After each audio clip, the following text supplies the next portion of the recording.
So me and my husband have been happily married for about 16 years give or take. We both have stable careers, good family life and are fairly fortunate despite the cost of living racking the UK right now. We have 2 boys, 15 and 10, and up until this Sunday, thought we had it pretty good. We argue sometimes of course but never gotten too bad and we have a pretty decent sex life with some exploration but I won't get into that. Long and short is, on Sunday, just after I dropped our boys off at their friends, my husband asked me if we had the house alone and more importantly, do I have a minute? I said yes and he sat me down then got out this printed poster for some sort of orgy and started explaining to me the concept of a gaycation. How it's where straight men go to somewhere with sun, sand and booze and become gay for the duration of the trip but that's fine because it doesn't actually count, because what happens on the gaycation, stays on the gaycation. I was just completely silent and mortified, even more so when he said he was looking into booking a trip to Ibiza next year with his Bill, his sister's husband, to experience it for himself. When he finally let me speak I just said, I need him to be clear with me, is he gay? Because if yes, that's okay but we need to figure out what happens going forward. I didn't let myself get angry or upset, I was just stunned. He swore up and down how he's not gay and he's 100% attracted to women and of course still loves me and our boys. So I said well do you think you're bi maybe and he got very defensive, saying how I need to drop the accusations and that this is the beauty of the gaycation, it allows straight men to experience gayness without actually being gay and how it's like going to an aquarium. And again he was adamant he doesn't find men's bodies or genitalia exciting at all, but he needs to experience this apparently. I said well I'm really not comfortable because even if he was bi, this would be explicitly cheating on me and he got angry and reiterated he's not, because that's the beauty of the gaycation etc. I just had enough and left the room. I ignored him for the rest of the day but we spoke at tea where I again asked him, why does he want to do this so bad if he's not gay? He said how he's interested in how gay men's live differ to straight men's and that unfortunately, once the gaycation begins, it's simply impossible for a man to resist and he must surrender himself mind, body and soul to the gaycation or be destroyed. I really can't put into words how surreal it was, because he was speaking so matter-of-factly and he again insists this is a thing that straight men do all the time and how he's actually doing it a bit late.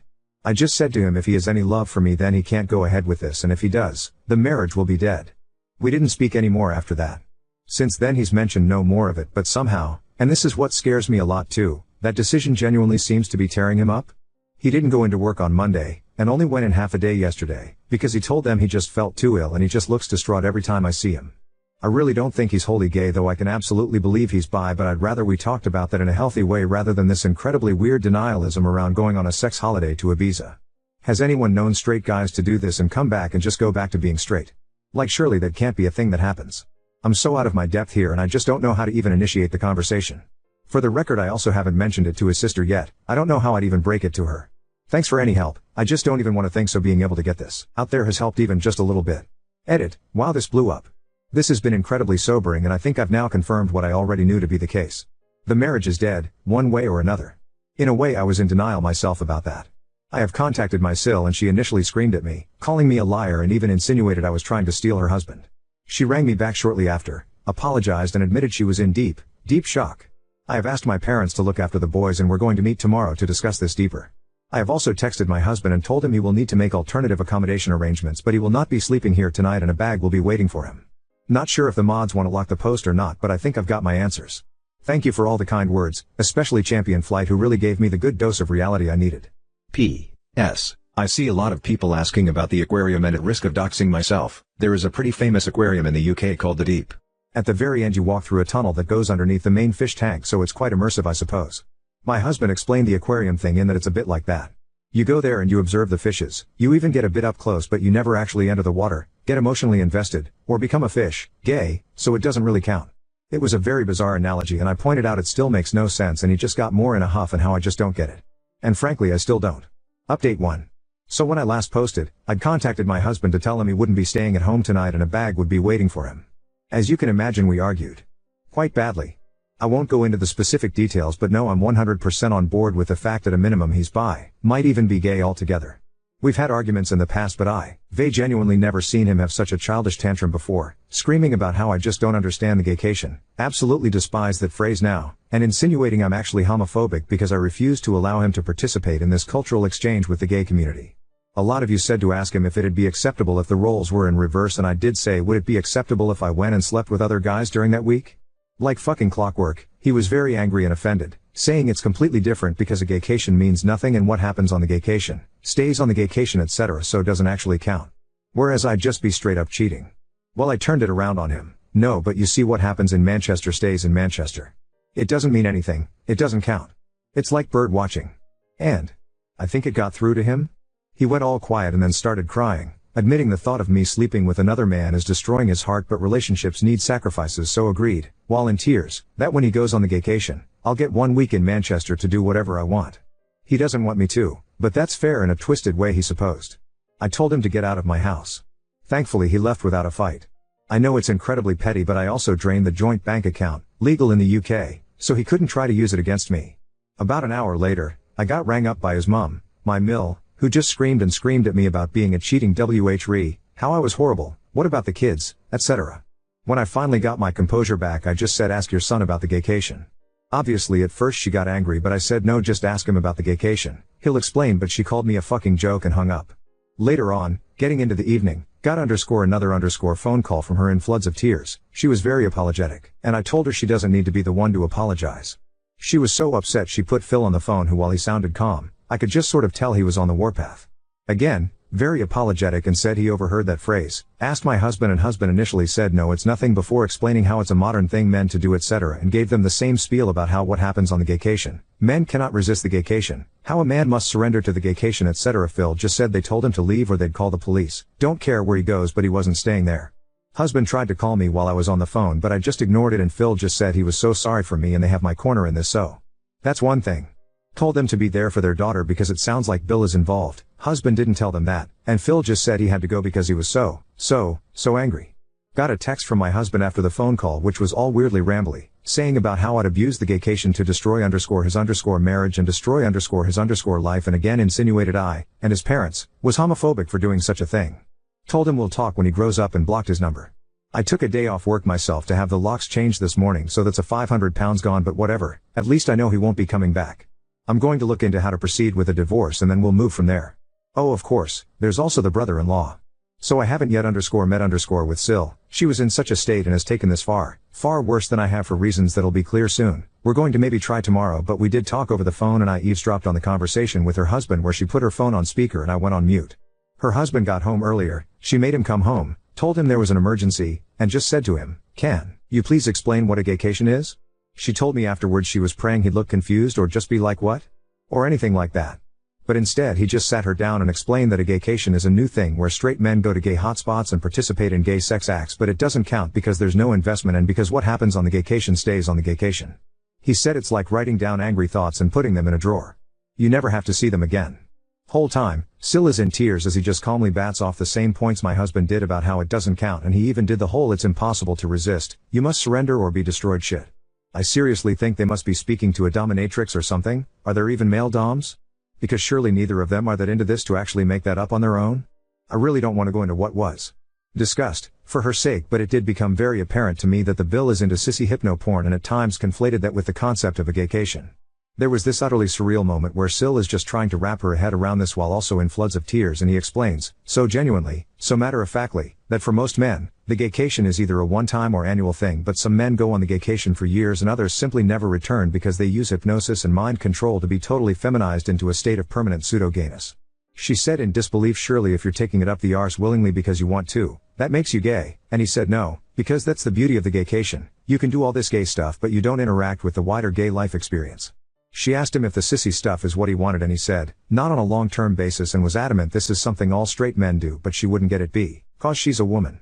Then there were more insinuations of homophobia. Well, that marriage is dead too, I suppose. The whole ordeal ended when she said to him he has a choice to make, and he said, no, he doesn't need to make this choice because the beauty of the gaycation is that it allows him to keep his marriage because it doesn't count. She said that's not the choice is whether he's leaving the house that night or she is. Only good thing he did was leave. Me and Sil spoke about it after that and I'm just still utterly stunned. I understand she's gone to her parents for the support. What exactly did we do to have our lives destroyed in such an abrupt, bizarre, embarrassing way? For some advice I'm going to look at devices and bank statements to see if I can find any definitive proof of cheating. After that, I suppose figure out how I tell the boys why their father won't be coming home. Now on to second story. Discovered my fiancé secretly invited his old situationship to our wedding, reigniting doubts about his feelings and our future. I, 23F, am getting married in January and just found out my fiancé, Mark, 25M, fake name, invited his old situationship to our wedding without consulting me. For context, me and Mark met on a dating app 2 years ago after he broke up a relationship. To be honest, it's quite confusing what he and Tracy, 22F, had. They met because of a mutual friend and started to develop feelings for each other. Mark told me they never dated and slept together, but it was more than friendship. Until today he keeps her love letters, gifts and talks about her. Tracy and him tried to stay in contact after the breakup, staying friends, but she ghosted him after finding out we started to date. From what I saw in her social media, she's in a relationship, so I'm not worried about her trying to get with my fiancé again. They haven't been in contact for 2 years, but he still has her number and email. I found out about him inviting her after I checked again our guest list and finding her name. I know Tracy is not a threat to our relationship, but Mark inviting her behind my back makes me feel bad about our whole wedding. He told me he doesn't feel anything for her, yet he made sure to send her an invitation. This is probably me being insecure, but my fear of him not getting over her is slowly creeping inside my heart. I don't want to lose him. Update 1. After reading the comments and talking with some friends, my heart finally understood Mark never really got over Tracy. In the beginning, I was in denial, but I went out with Tom, 24M, his best friend of years, to understand about what really happened between them. From what he told me, Tracy and Mark met because of some friends in common. She just got into the university and was 17 at the time, while Mark was already almost graduating. They stayed friends for 2 years and feelings started to blossom. Mark was already working while she was still in college. He only wanted to formally date her after her graduation, so it was never a thing, even though they shared love letters, gifts and shared almost every holiday together. Tom told me everyone from their old friend group thought they would marry since they were so sweet together. So, their breakup was really unpredictable. Tracy was the one who broke up with Mark due to their religious values not lining up, as she wanted to save herself until marriage. In the end, they decided it was better to go separate ways and maybe try again after a few years. But after me and Mark started to date, Tracy realized that it was pointless to wait for him and started to see other people too, so she blocked in everything, except email, just to have a clean beginning. In the end, I finally realized Mark is just hopeful that Tracy would come back to him due to their talks of trying again after a while. It honestly hurt so much, as I loved him so much. I still didn't confront him since I'm still shaken up. Boo. I don't know if this marriage will happen. Update 2. My parents are the one canceling everything for me. It's like I returned to my childhood when mom and dad had to solve my problems. I confronted Mark after talking with Tom and made him aware of everything I've been dealing.